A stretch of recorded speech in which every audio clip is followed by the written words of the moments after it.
The Galactic Academy was the most advanced school in the universe. Here, the smartest alien minds from over 200 star systems came to study science, warfare, diplomacy, and survival. Students were proud, noble, and powerful. Some could lift ships. Others could bend metal with thought. Every species was treated with respect, except one. Earth. The name brought laughter in the halls. Deathworlders, they called them. Barbarians with no culture. Animals who survived only by accident. So when a human student arrived, the entire academy buzzed with mockery. His name was Liam Carter. He wore a plain black uniform. No weapons. No tech. No armor. Just a quiet face and tired eyes. "Is that the human?" one insectoid whispered. "He looks so soft," laughed a reptilian. "He won't last a week," said another. The teachers stayed silent. Today's class was unusual. Live predator handling. A lesson to test instincts and fear. The alien students entered the training hall. In the center was a huge containment field. Behind energy walls growled a monstrous predator, 3 meters tall, armored skin, 6 red eyes, and dripping fangs. It had killed 5 guards before it was captured. The instructor, a tall, sharp-shelled being, announced, "Each student will face the beast for 30 seconds. Show us your survival instincts." Nervous laughter. Fear in the air. One by one, students tried, hiding, dodging, screaming. The predator didn't hold back. Then, it was Liam's turn. He stepped forward. Calm. Silent. The alien students leaned in, expecting a mess. But something strange happened. The predator stopped growling. Its claws lowered. It stared at Liam, then tilted its head, confused. Liam didn't flinch. He simply said, "Sit." And the predator obeyed. The room froze. No one could speak. Even the instructor's mouth opened slightly. No human should have done that. But Liam wasn't just any human. He was from Earth. And Earth was a death world. The Galactic Academy was not an ordinary school. It floated in deep space, between 2 suns, with ships from 100 planets parked around it. Inside, the smartest and strongest students of the galaxy trained together. Some had scales. Some had wings. Some had claws.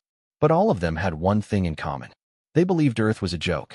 Deathworlders, one alien scoffed. More like dirt crawlers. They live with wild animals and call them pets. Another laughed. Send a human to this academy? Why? To clean floors. That day, something changed. A new student arrived. His name was Liam Carter. He was from Earth. He stepped out of the transport ship wearing a plain black uniform. No weapons. No translator device. Just a small backpack and quiet eyes that had seen too much. The hallway fell silent. Some students pointed. Some whispered. A few laughed loudly, trying to provoke him. Liam didn't react. He just kept walking. He looked around slowly, watching every exit, every camera, every alien expression. His face showed nothing, but his mind was already analyzing everything. A teacher named Instructor Threx, a tall creature with 6 eyes and a bone-hard shell, walked toward him. "You are the human?" Threx asked. "Yes, sir," Liam replied, calm and respectful. "You are smaller than expected." Liam gave a small smile. "I get that a lot." Threx didn't smile back. "Follow me." The classroom was shaped like a circle. Students sat in floating chairs. Holograms floated in the air, maps of stars, anatomy of predators, survival tactics. When Liam entered, every head turned. A 4-armed warrior hissed, "Don't sit near me, Deathworlder." A flying reptile grinned. Careful, he might bite. Liam sat in the empty seat, center of the room, alone. The instructor stood at the front. "Today," he said, "you will learn about predator behavior. Not from books, but from experience." The lights dimmed. A huge cage rose from the floor, glowing with energy walls. Inside was a live alien predator, a beast from planet Scarth.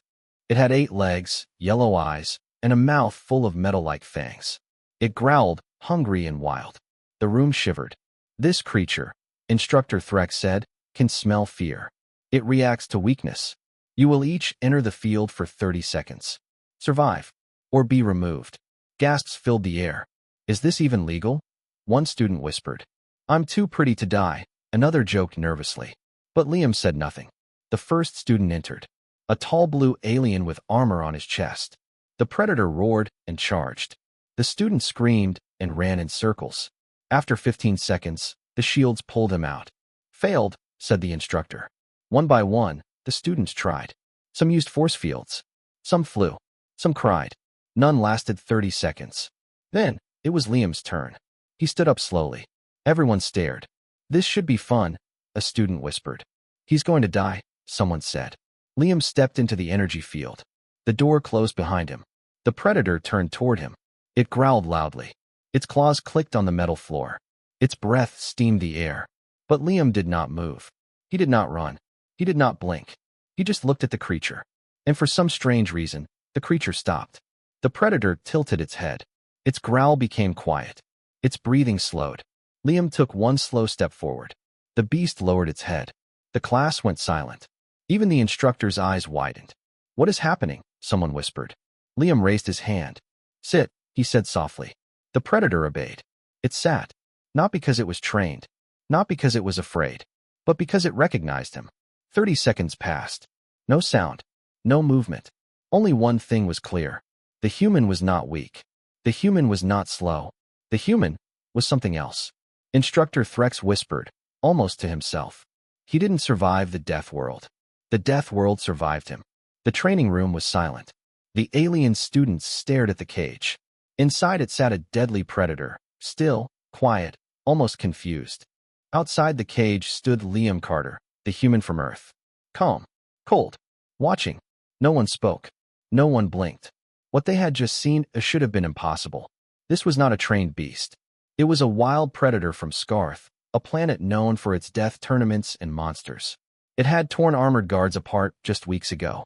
But now, it was sitting like a loyal pet in front of a human boy. Instructor Threx checked the data on his screen. No drugs, he muttered.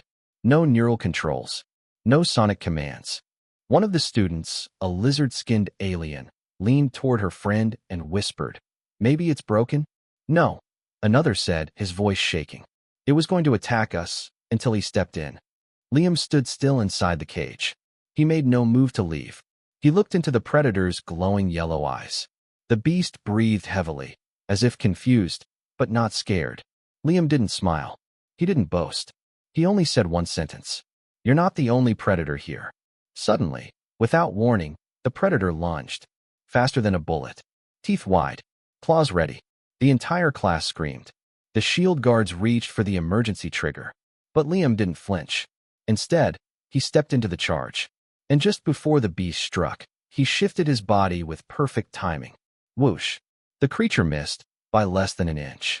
Liam's hand moved like a whip, grabbing the side of the predator's neck with precise force. A pressure point. An ancient move, known only to Earth's survivalists. The beast collapsed, not hurt, but submitting. "He's not fighting it," the instructor whispered.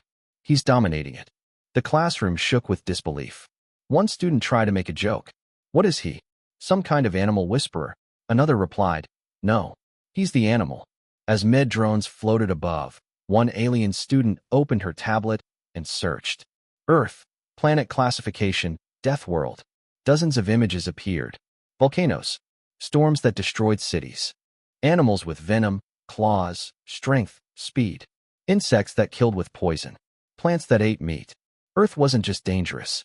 It was built to kill. And somehow, humans had not only survived, they had become the apex predators. They didn't escape danger.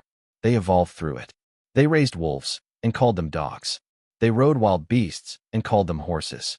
They stared death in the face and called it Tuesday. Instructor Threx looked at Liam, still standing beside the now submissive predator. Then he turned to the class. "Some of you mocked Earth, laughed at humans. You thought strength was about muscles or claws. But this human just tamed a creature none of you could even stand near. Let this be your first real lesson. Never assume weakness, just because someone is quiet." Far away, in a hidden command center orbiting the academy, two alien commanders watched the footage. "Who authorized a human at the academy?" one asked. "No one," the other replied. "But it's too late now." On the screen, Liam walked out of the cage. Behind him, the predator followed, not as a threat, but as a shadow. "Begin surveillance," the commander ordered. That boy may change everything. In his dorm room, Liam sat alone. He didn't talk to anyone. He didn't explain what happened. He only looked at a small, worn photo in his hand. an old Earth image of a cabin in the woods. At the bottom were the words, "To survive the wild, you must become it." He placed the photo under his pillow and closed his eyes. Tomorrow would be another class, another challenge, another test. But this time, the galaxy was paying attention. And for the first time in centuries, the Galactic Academy wasn't laughing. They were watching a Deathworlder. And they were afraid. The classroom buzzed with whispers. Everyone had seen what the human did yesterday. A live predator, a razor beast, had broken into the biology lab. It was fast. It was angry. It was dangerous. The alien students panicked. Even the instructor ran. But the human girl, Elia, didn't move. She just stood still. Then, calmly, like she was feeding a pet, she walked toward it and placed her hand on its head. The razor beast didn't attack her. It sat down. And now, no one was talking to Elia. They were talking about her. "Do you think she's dangerous?" whispered a tall, scaled student named Criven. "She touched it. That beast could kill 6 of us in a second," said another student, eyes wide. "She didn't just touch it. She told it to sit." And it did. A silence fell as Professor Virix entered. He was older, his head fins long and gray, and his body covered in shimmering skin plates. He looked around, then cleared his throat. "I heard what happened yesterday," he said. "Let's speak plainly today about humans." All eyes turned toward Elia. She looked calm. Not proud. Not afraid. Just quiet. "Do any of you know why humans are called Deathworlders?" The class froze. The term was known, but only in hushed tones. Like a scary story told at night. Virix walked to the center of the room. "Their planet, Earth, is considered a Class 5 death world." Someone gasped. "That's the same rating as planets with lava storms and air that melts bone," muttered one student. "Yes," Virix nodded. "And yet humans thrive there." He turned to Elia. "Tell them, student Elia, what do you breathe on your planet?" "Oxygen, nitrogen, sometimes smoke, dust, and pollen." "And the gravity?" "Standard, but with sudden shifts during earthquakes." "And the animals?" Elia's lips curled into a faint smile. "Most are friendly. Some can kill with a bite. Some with a sting. Some just by being near them." A clawed student in the back raised his hand. "Then how do you survive?" Elia looked him straight in the eyes. "Because we learn. We adapt. We don't give up. And we fight when needed." The room went silent again. Virix nodded. "There are legends, real ones, of humans surviving in burning forests, frozen mountains, and toxic oceans. Alone. With no help. For years." Another student whispered. "Is it true humans went to their own moon? With old machines?" Elia nodded. "We did. Then we went farther." The room felt colder. One student said what they were all thinking. "You're not just another species. You're built different." Elia looked around the class. Her voice was soft, but carried weight. "We didn't ask to be feared, but Earth taught us to survive. Every single day." After class, 2 students followed Virix into his office. "Professor," one said nervously, "why would the council allow Deathworlders into peaceful schools?" Virix turned, closing the door behind him. He lowered his voice. "Because peace is not guaranteed. And if war ever returns to the stars, we will need them." Far away, in a dark room deep within the Academy's archives, an AI flickered to life. Lines of redacted text filled the screen. Explosions. Victories. Strange tactics. Alien empires defeated. Commanders lost to a single human squad. The AI paused on one entry. "If you see a human smile before a battle, run." The classroom was not normal anymore. Whispers followed every step Thomas took. He had tamed a predator, not with weapons or fear, but with a calm stare and steady hands. The alien students didn't laugh now. They watched. Quiet. Careful. Curious. Zira, the reptilian student with a crown of spines, narrowed her golden eyes. "We test him," she hissed to her group. "Humans say much. Let us see more." She stood from her seat and walked toward Thomas as he sat eating alone. His tray had strange academy food, thick green paste, and a glowing blue drink. He didn't even flinch when she approached. "You," she said loudly, getting the attention of the room. "You calmed a beast. Good. But beasts are not students. Try calming me." Thomas looked up. Slowly, he placed his spoon down. "Are you challenging me?" Zira's claws tapped the table. "In my species, we respect strength. If you are strong, show it. Duel me. 1 round. No claws, No weapons, just hands and skill. Other students gasped. A duel? Between a human and a full-grown Kurvok? It was madness. A Zarathian with 6 eyes whispered. Zero once broke a training drone with her bare hands. A flying Sorellan student hovered nervously, recording the moment. The human will lose. Thomas stood, calm. All right, let's do it. The training hall echoed with the sound of curious feet. News spread quickly. Even the academy staff watched from behind armored glass. Dueling between species was allowed, as long as both agreed and no death occurred. Zira cracked her neck. Her body shimmered with heat. Try not to bleed too much. Thomas only rolled up his sleeves. Begin, the instructor barked. Zira charged. Fast.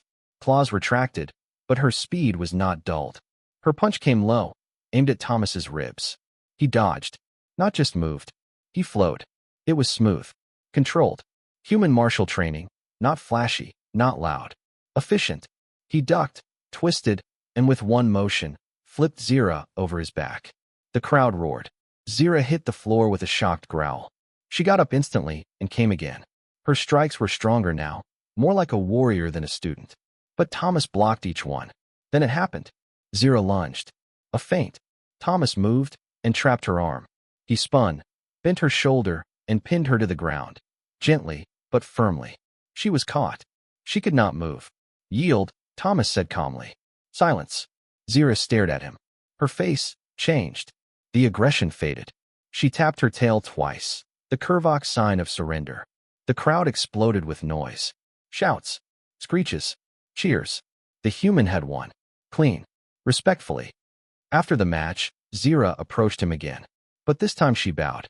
You fight like no creature I've met, she said. Not wild. Not angry. But deadly. Efficient. Thomas smiled. Thanks. Earth teaches us to stay calm, even when everyone's watching. From that day, no one mocked him. In fact, some started asking for training. He became more than a student. He became a mystery. And the whispers began again, but now with respect. Humans, they don't roar. They don't bark. They just move. And suddenly, you're on the floor. Zero walked beside him after class and asked, You're kind. How many fight like you? Thomas looked at her with a half-smile. On Earth, that wasn't even special. Her eyes widened. Earth wasn't just dangerous. Earth trained its children for war and never told the galaxy. The real fear was just beginning. For the first time in the history of Varelian Academy, the main arena was full.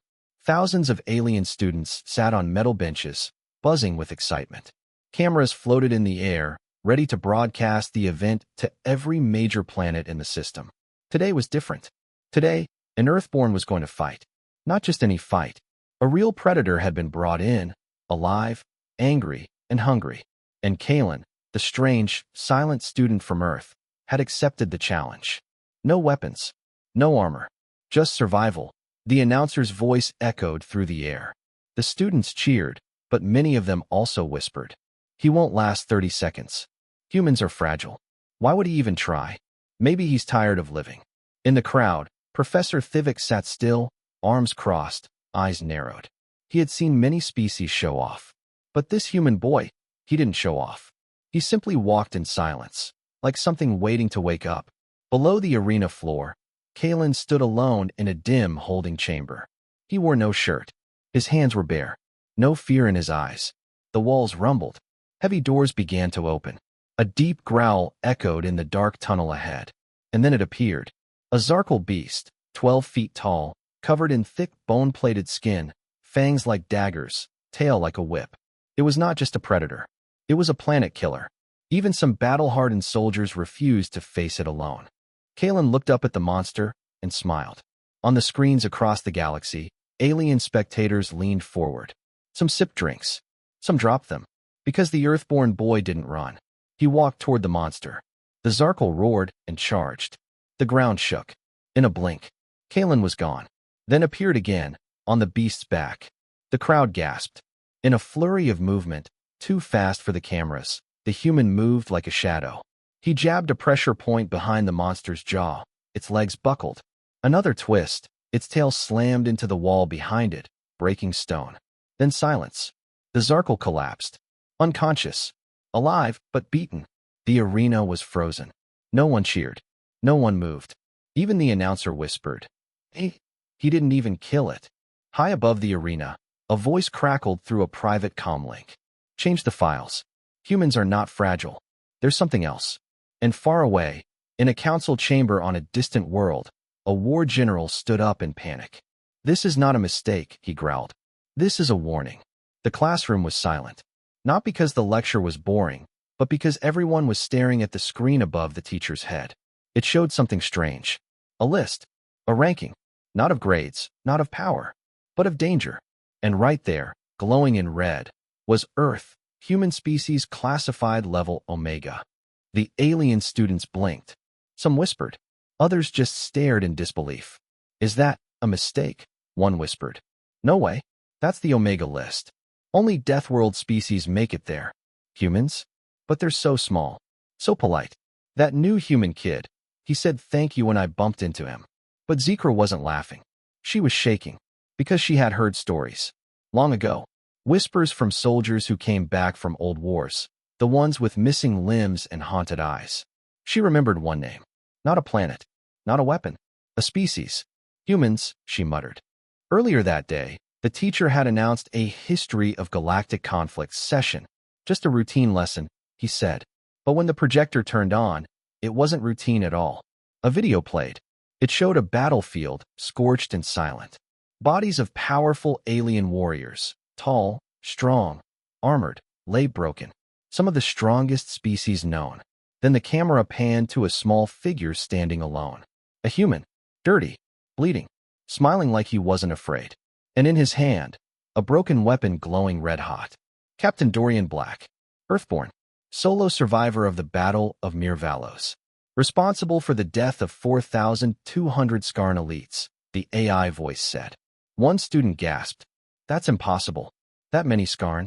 They're war machines." Zikra looked away. "It's not impossible. It's human." In the corner, the quiet human student, Eli, just sat, pretending to take notes. But even he was sweating. He didn't like this part of Earth's story. Most humans didn't. Because it wasn't about peace. It was about the other side of humanity. The part aliens hadn't seen. Yet, Zikra finally stood. Her voice was calm, but her tail twitched with tension. "Teacher," she said, "why was Earth hidden from the galactic war logs?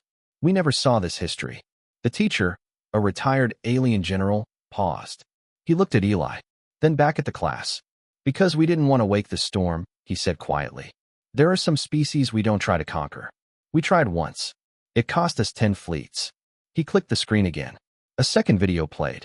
A planet-sized ship, approaching Earth, then disappearing in a blinding flash. No weapon fired. Just a message was intercepted before the explosion. "You came to our home. Now you are nothing." The class fell into total silence. One brave student raised a hand. "But they don't look dangerous." The new kid, Eli, he's not scary. Eli smiled awkwardly. "I'm not. Really. I'm just here to learn." But then he added something that made everyone freeze. "Just don't threaten my dog." The whole class stared. "Your dog?" one whispered. Eli nodded. "Yeah, he's waiting outside. And he hates loud noises." Outside the building, a deep growl echoed. Every alien I turned toward the window. There, standing like a shadow, was a massive canine. Eyes glowing faint blue. Teeth like daggers. Zikra sat down slowly. She finally understood. The humans didn't brag. They didn't threaten. They didn't need to.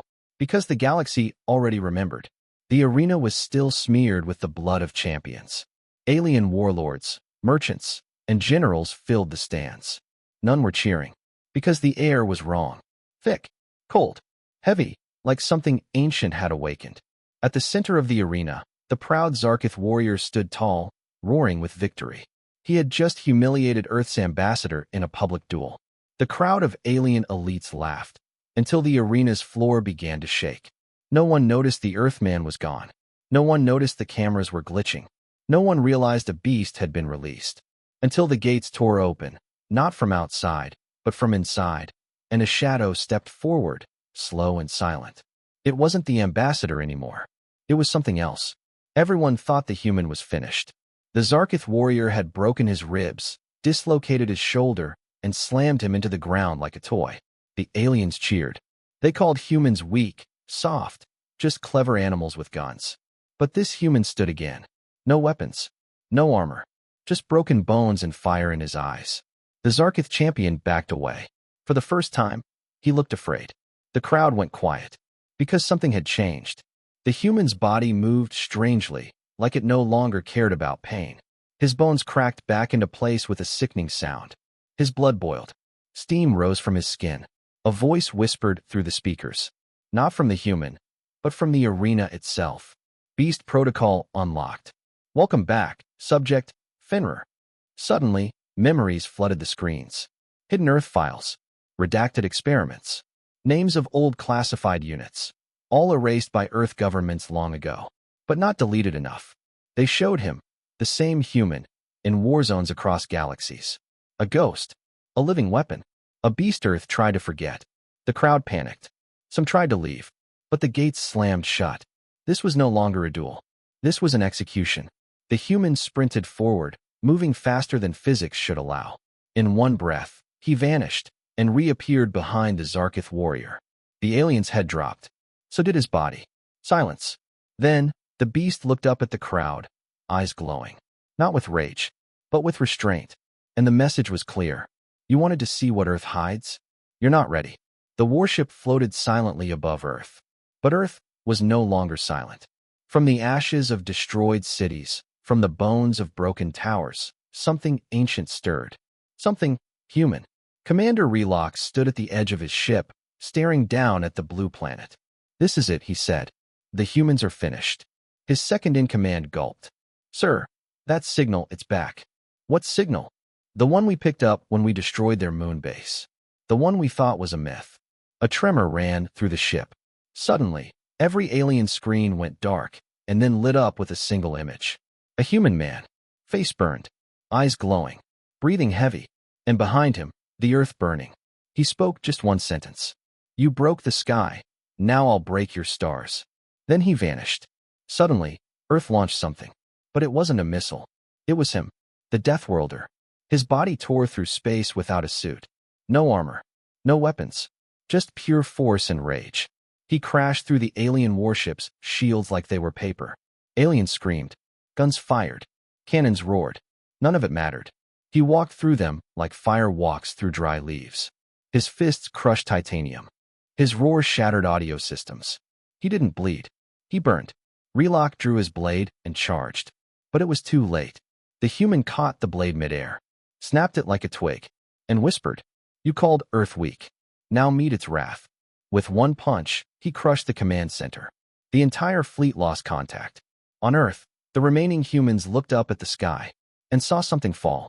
The alien flagship, broken, burning, crashing into the sea. They knew who did it. They didn't have a name for him anymore. They just called him the Death Worlder.